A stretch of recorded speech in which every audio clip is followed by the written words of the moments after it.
असा उत्तू शांत जापदे साडे अंदर लगदी जंग सानू चुप छपीता वेख के पे आखण लोक मलंग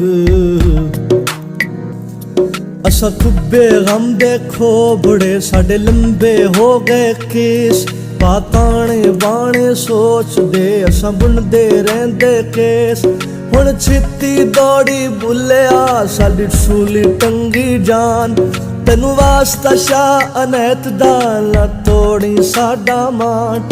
असा पैरी पाले घुंगरू साडी पावे जिंद धमाल साडी जान लबास अपड़ी हुण छित्ती मुख विखाल साडे सिर ते सूरज हाड़दा साडे अंदर सीत सियाल बन छाहण चेतर रुख दी साडे अंदर भांभड़ बाल